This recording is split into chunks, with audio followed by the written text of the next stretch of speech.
Bismillahirrahmanirrahim. Assalamualaikum warahmatullahi wabarakatuh.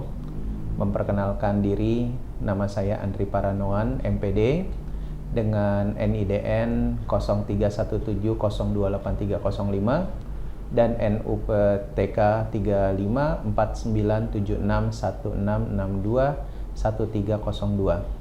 Saya adalah dosen tetap di Akademi Olahraga Prestasi Nasional jurusan Kepelatihan Olahraga. Dengan rasa tanggung jawab dan komitmen, izinkan saya menyampaikan pernyataan diri dosen dalam rangka menunjukkan kinerja Tridharma Perguruan Tinggi dalam bidang pengajaran. Video ini bagian dari sertifikasi dosen gelombang pertama pada Kemendikti Saintek. Dalam kesempatan ini, saya akan memaparkan mata kuliah yang saya ampu, yaitu Pengantar Ilmu Kepelatihan 1, di mana Pengantar Ilmu Kepelatihan 1 ini mau mengajarkan proses sebanyak 16 kali pertemuan dengan konsep pengajaran, ceramah, tatap muka, dan juga memberikan tugas interaktif kepada mahasiswa. Mata kuliah Pengantar Ilmu Kepelatihan 1 yang saya ampu saat ini mendeskripsikan bahwa setiap mahasiswa ini mampu memberikan pengetahuan dan memberikan pemahaman terhadap teori dan prinsip daripada latihan, komponen latihan, dan faktor latihan. Dan serta mampu mempraktekkan latihan, pemanasan dalam latihan, dan juga pada saatnya nanti bisa memahami komponen biomotor, kekuatan, daya tahan, dan kecepatan dalam periodisasi program latihan. Capaian belajar yang akan kami sampaikan pada kesempatan pembelajaran kali ini, kami ingin mahasiswa bisa memahami semua tentang ilmu kepelatihan dasar, di mana ilmu kepelatihan dasar ini menjadi satu dasar untuk seluruh mahasiswa untuk masuk kepada pengetahuan yang lainnya. Setelah ini saya akan menyajikan video di mana proses pembelajaran mata kuliah Pengantar Ilmu Kepelatihan 1 akan disampaikan kepada para mahasiswa. Demikian, terima kasih. Wassalamualaikum warahmatullahi wabarakatuh. Assalamualaikum. Ini kelas saya bukan nih? Benar, nggak salah kelas nih? Oke. Sehat semuanya? Oke. Oke, kita akan mulai perkuliahan hari ini. Hari ini ada yang nggak masuk? Kira-kira? Ayo temennya mana? Nggak ada.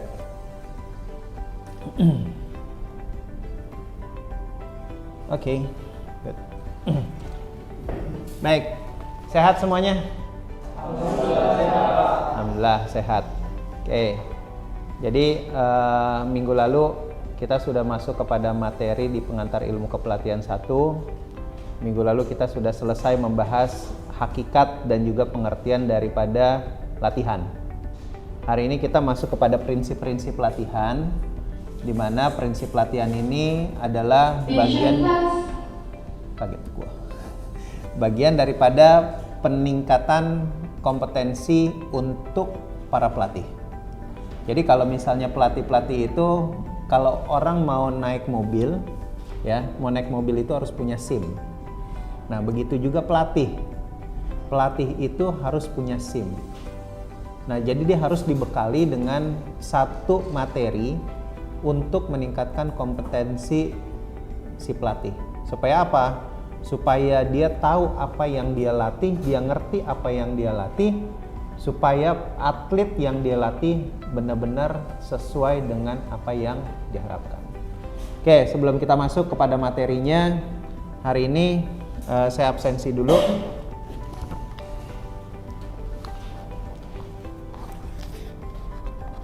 Oke, Adi ada? Minggu lalu kemana Di? Nggak masuk Di? Kejuaraan. Oke, absensinya jangan lupa nih. Adi udah 2 kali nih. Oke. Bagas. Hadir. Vicky. Klein. Mana nih Klein? Izin. Kejuaraan. Latihan. Oke, suratnya ada gak? Ada. Ya, penanggung jawab kelas nanti diingetin lagi tuh ya. Kalau misalnya absensi, ya jangan lupa pada saat dia tidak kuliah, ingetin lagi bahwa harus mengirimkan surat dispensasi sebelum kegiatan berlangsung. Manaf. Fatan. Kayaknya tadi saya ketemu Fatan nih, mana ya? Wah, kabur dia. Oke. Gambu. Zahid. Kitwah. Ada. Wafa. Fa. Ingetin ya, wasit. Oke. Ya jadi ya tadi saya ingetin Wafa dari kemarin bahwa saya lagi butuh wasit putri untuk dikembangkan. Nah, salah satunya nih wasit-wasit berasal dari akademisi supaya apa? Supaya keterwakilan perempuan di wasit sepak bola atau futsal. Apalagi nih kita nih Akornas, Akademi Olahraga, terusnya tidak hanya dituntut di dunia kepelatihan dalam tanda kutip kita menjadi pelatih, tapi bagaimana kita juga bisa support tenaga keolahragaan, salah satunya menjadi wasit yang baik. Nah tadi saya udah bilang sama Wafa tuh untuk kembangin menjadi wasit putri yang kita nggak punya tuh ya, gitu ya Fa ya. Ardisa, Satria, Indra mana Indra? Izin. Oke.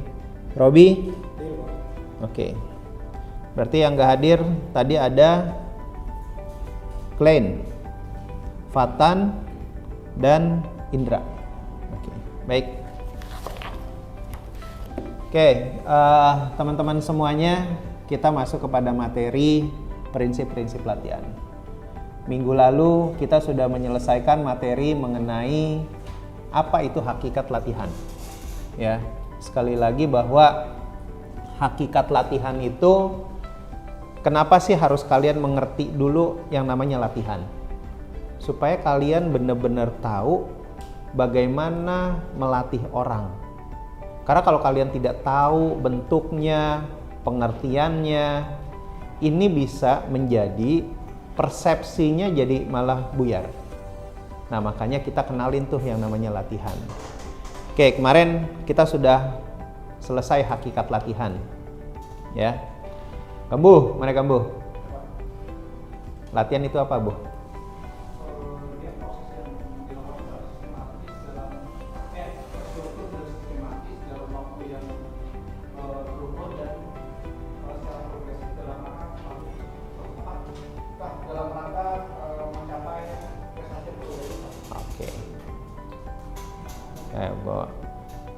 Adi, sempurnain Di. Apa yang dimaksud dengan latihan Di? Aktivitas fisik yang sistematis dan progresif dalam durasi yang lama, yang bersifat progresif dan individual dengan volume dan intensitas yang berpengaruh terhadap kemampuan atlet yang beradaptasi terhadap beban latihan untuk mencapai prestasi.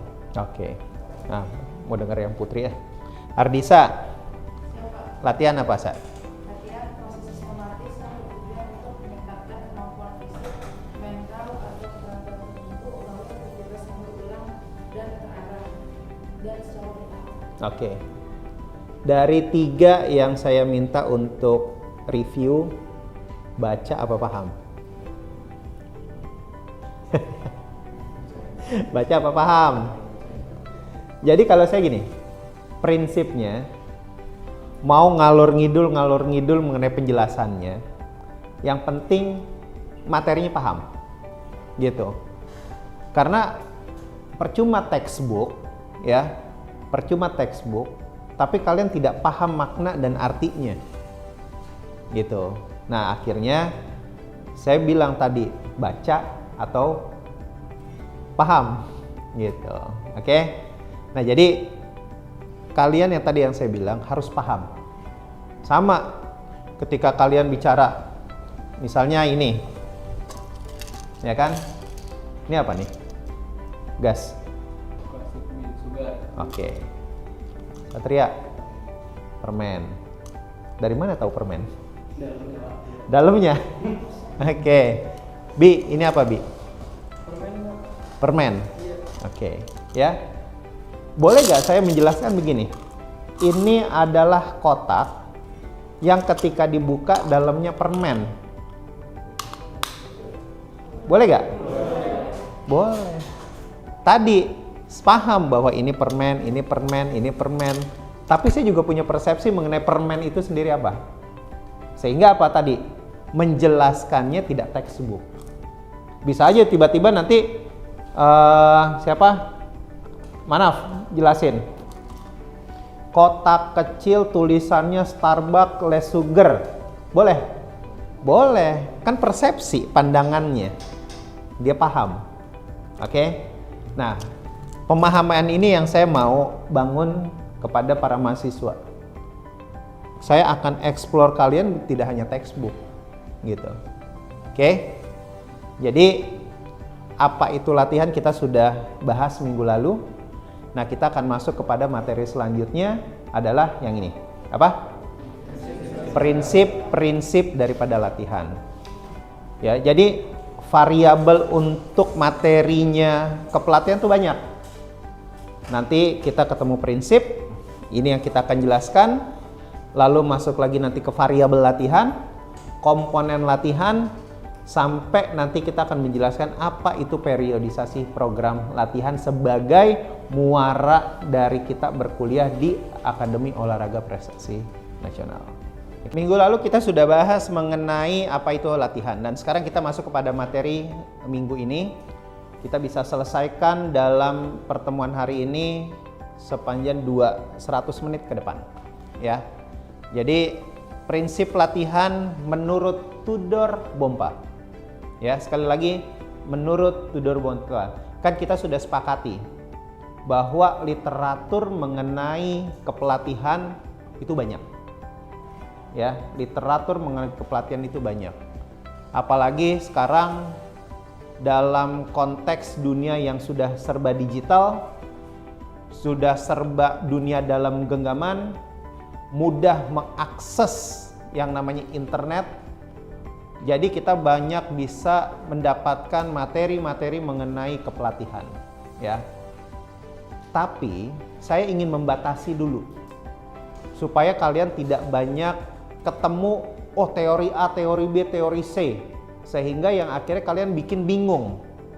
Nah, makanya saya coba mengkerucutkan untuk materi kita, ya. Materi kita yang kita mulai dengan pengantar ini, kita menggunakan literaturnya adalah dari Tudor Bompa, ya.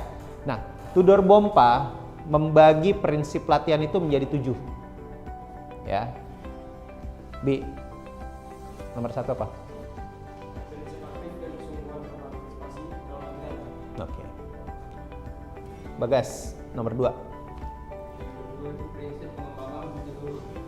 Oke, mau dengar suara yang putri. Wafa, nomor 3, Fa. Yang ketiga, prinsip kekhususan atau spesialisasi. Oke. Nomor 4, silakan, Kitwah. Prinsip individu. Oke. Piki, nomor 5, Ki. Prinsip variasi. Nomor 6, Adi. Prinsip membuat model dalam proses latihan. Nomor 7, Zaid. Prinsip peningkatan beban dalam latihan secara progresif. Oke. Dari apa yang saya tampilkan dalam slide ini, terusnya tadi kalian baca, kalian langsung memaknai atau kalian sekedar baca? Ayo. Kalian sudah langsung memaknai apa yang ada di pointer 1, 2, 3, 4, 5, 6, 7. Tadi yang saya bilang satu-satu untuk baca. Atau kalian langsung sudah memaknai semuanya 1 sampai dengan 7 yang tadi dibaca masing-masing? Ya? Langsung memaknai. Ada yang baca doang tadi? Robi? Baca. Gas? Baca. Ya? Sudah pernah ketemu materi ini sebelumnya? Ada? Ini kunci loh. Kunci kalian mau melatih tuh nanti ada di sini. Mungkin pada saat nanti kita bedah satu persatu mengenai materi prinsip latihan, ya, kalian sudah melakukan ini semuanya di lapangan. Jadi kalau misalnya nanti saya udah jelasin detailnya, terusnya kalian, kayaknya itu yang kemarin udah gua kerjain deh. O-nya nggak usah gede-gede. Oh, gitu. Jadi sebetulnya nih apa yang nanti saya jelaskan, sebetulnya di lapangan tuh kalian sudah dapat. Bahkan kalian sudah melakukan ini semua. Tapi karena kalian belum tahu teorinya, ya, belum tahu teorinya sehingga kalian akan menguatkan ini dalam teori-teori yang sekarang akan saya jelaskan. Ya, jadi 7 prinsip latihan yang akan kita pedomani untuk kita melatih di lapangan. Sekali lagi, saya mau mindsetnya kita hari ini, ya, mindsetnya kita hari ini adalah mengubah. Oke lah, kalian pada saat ini kan masih menjadi atlet nih, ya, masih ada yang atlet. Nah, sekarang kita rubah mindsetnya, kamu hadir di sini sebagai pelatih dulu. Jadi sama nih, saya ketika menjelaskan ini sebagai pelatih, masuk frekuensinya di kalian. Karena kalau kalian belum memfrekuensikan menjadi pelatih, sampai saya mulutnya berbusa, saya ngejelasin ini kamu nggak paham. Nah, gelombangnya kita samain nih, FM to FM, nggak bisa FM to AM. Nggak nyambung nanti. Jadi paham ya?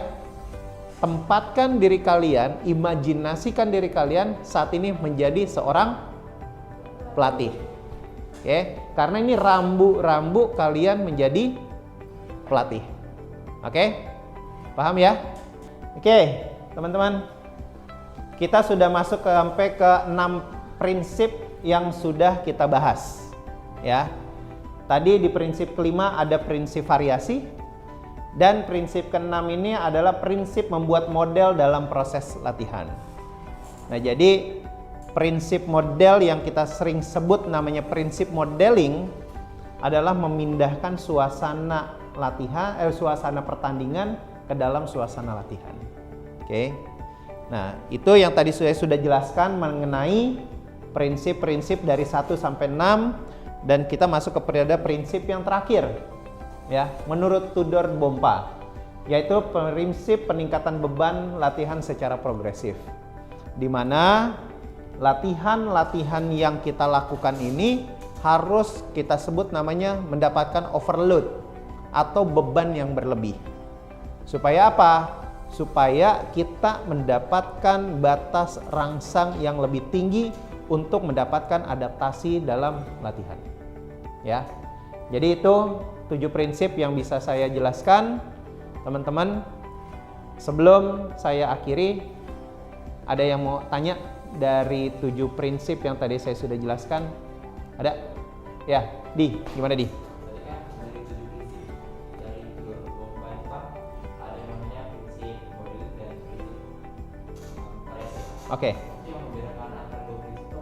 Oke. Jadi ada 2 prinsip yang memang kita lihat nih agak mirip-mirip, ya. Tapi sebetulnya ketika kalian memaknai 2 prinsip ini akan berbeda jauh, ya. Yang pertama, kembali ke pengertian prinsip variasi. Kalau kalian dengar kata variasi, apa yang terimajinasikan oleh kalian? Coba, saya mau tahu dulu. Beragam, berbeda, macam-macam, gitu ya. Oke, itu yang tergambar dalam konteks kamu memaknai variasi secara luas.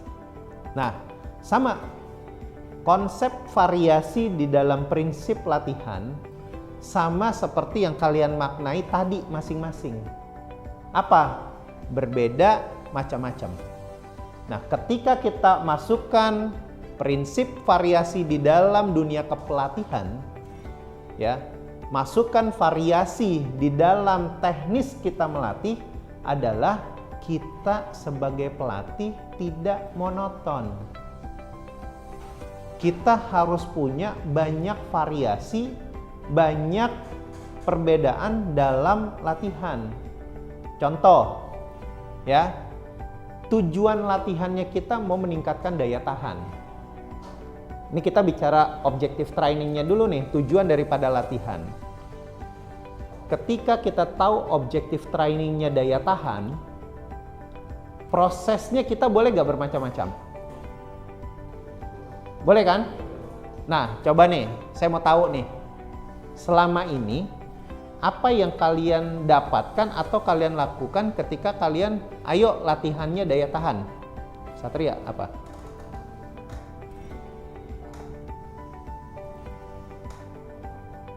Latihan daya tahan. Ayo, apa yang kamu lakukan? Blip test, ya.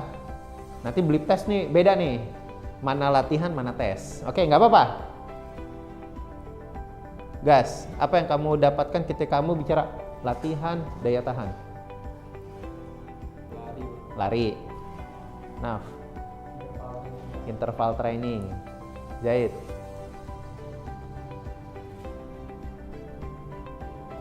Lari, ya kan? Jog straight. Boleh gak bersepeda jarak jauh? Berenang jarak jauh boleh gak? Boleh? Boleh. Ya itulah. Tujuannya sama apa? Meningkatkan daya. Tapi perlakuannya? Nah, itulah yang dimaksud dengan prinsip variasi. Supaya apa? Nah, tuh, kalian jawab sendiri langsung. Supaya tidak jenuh. Supaya ada variasi, ya. Jadi yang dimaksud prinsip variasi di sini adalah tadi berbeda latihannya, tujuannya bisa sama untuk tadi supaya atlet tidak jenuh. Tapi yang paling terpenting, kenapa variasi itu menjadi prinsip di dalam latihan? Selain tidak jenuh, juga mempercepat terjadinya adaptasi terhadap latihan. Contoh gini, kalian mengenal gak yang namanya sit up? Gitu kan, selalu dengerin namanya sit up. Tapi pengembangan di olahraga modern sekarang, nomenklaturnya itu bukan sit up lagi. Kita sebutnya namanya core exercise. Kenapa?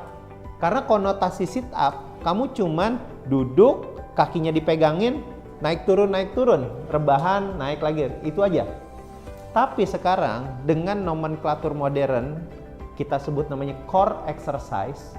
Kan bagian tubuh kita nih, bagian perut kita, obliknya kita kan ada bagian-bagiannya nih.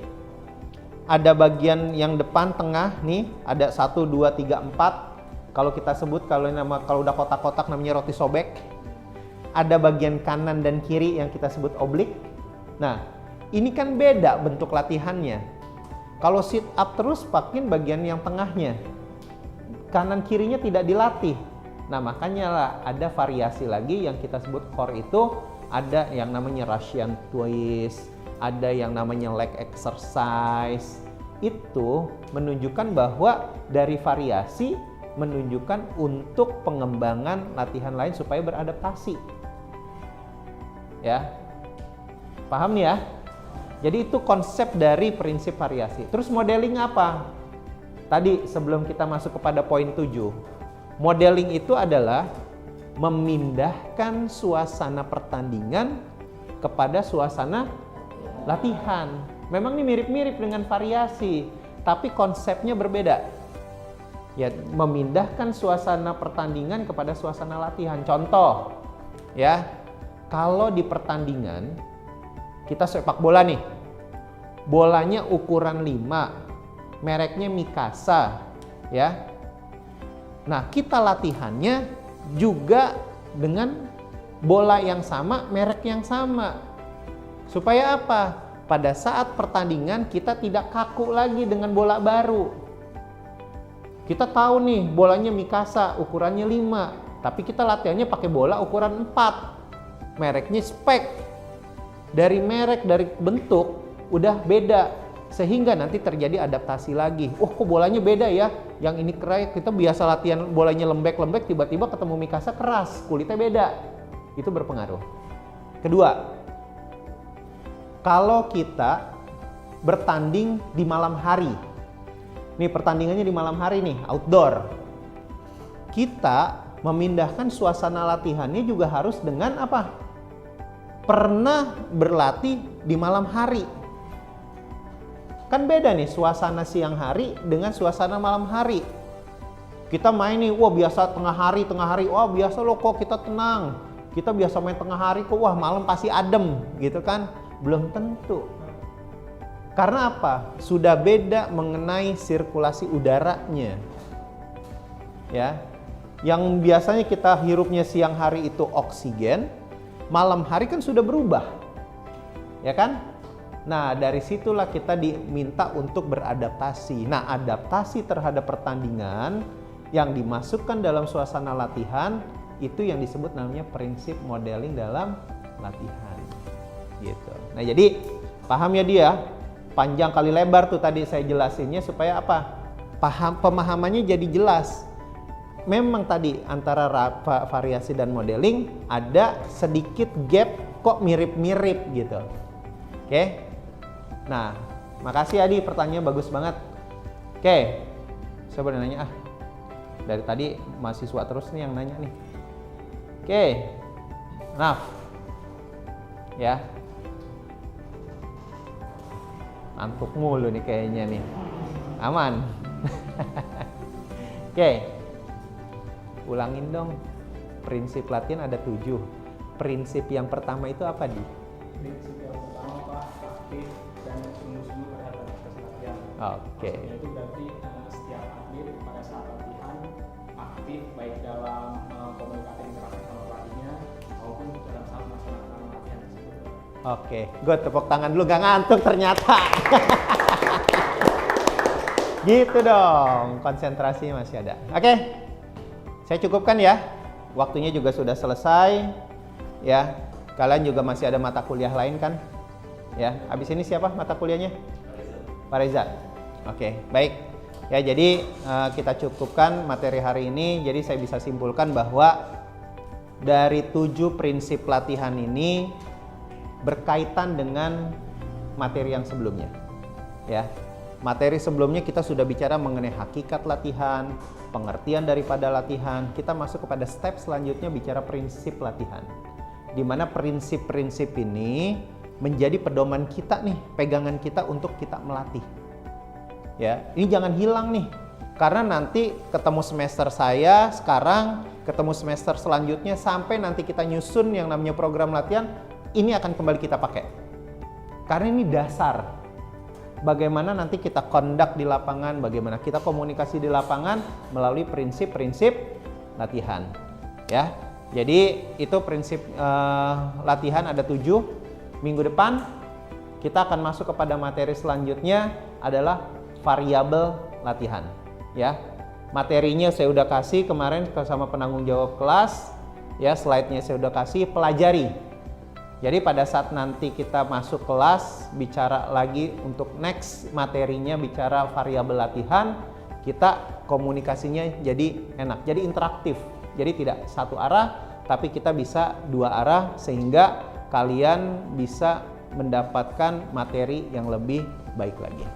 Baik, itu aja dari saya. Kalau tidak ada pertanyaan lagi, saya cukupkan. Terima kasih banyak perhatiannya sampai dengan siang hari ini.